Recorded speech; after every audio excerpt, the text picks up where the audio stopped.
বাংলাদেশের প্রথম নারী প্রধানমন্ত্রী বিএনপি চেয়ারপারসন খালেদা জিয়ার বাড়ি দিনাজপুরে। তিনি এই জেলার মেয়ে। পরিবারের সবাই তাকে পুতুল নামে ডাকতেন। বাড়িটি মায়ের নামে তৈয়বা ভিলার নামকরণ করা রয়েছে। এই বাড়িতেই কেটেছে তার শিশু ও কিশোরকালীন সময়। দিনাজপুর সরকারি বালিকা বিদ্যালয়ে 1954 সালে 4র্থ শ্রেণীতে ভর্তি হন খালেদা জিয়া।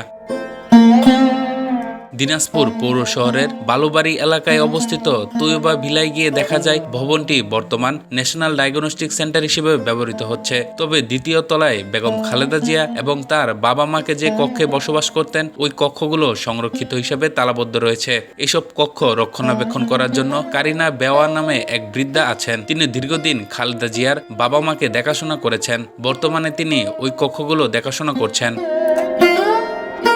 কেয়ারটেকার কারিনা বেওয়া বলেন, আমি দীর্ঘদিন ধরে এখানে দায়িত্বে আছি। আমি খালেদা জিয়াকে এখানে এসে পাইনি, তার বাবা মাকে পেয়েছি। ওনারা খুব ভালো মানুষ ছিলেন, আমাকে অনেক ভালোবাসতেন। আজ পর্যন্ত এখানে আমি আছি। তাদের আত্মীয় স্বজনরা প্রায়ই এই বাসায় আসেন। বর্তমানে খালেদা জিয়ার মৃত্যুর সংবাদে সেখানে শোকের ছায়া নেমে এসেছে। ক্যামেরার সামনে কেউই কথা বলতে চাননি। কেউ আলোচনাকালে খালেদা জিয়ার শৈশবের স্মৃতিচারণ করতে গিয়ে 78 বছর বয়সী মুস্তা হাসানুর নামে এক প্রতিবেশী বলেন, তৈয়বা ভিলাটি খালেদা জিয়া পুতুল আপার মায়ের নামে নামকরণ করা হয়েছে। আপা আমার থেকে 2-3 বছরের বড় হবেন।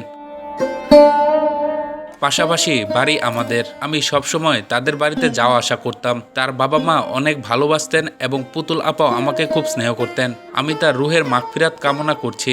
খালেদা জিয়ার খালাতো ভাই আবু তাহের আবু বলেন, আমি আপার চেয়ে অনেক ছোট। আমি জন্মের পর দিনাজপুর তাকে পাইনি। জিয়াউর রহমানের সঙ্গে বিয়ের পর তিনি চলে যান। তার মা আমার মায়ের ছোট বোন। তার বাবা মা আমাকে খুব আদর যত্ন করতেন। আমরা তার মৃত্যুতে খুবই শোকাহত।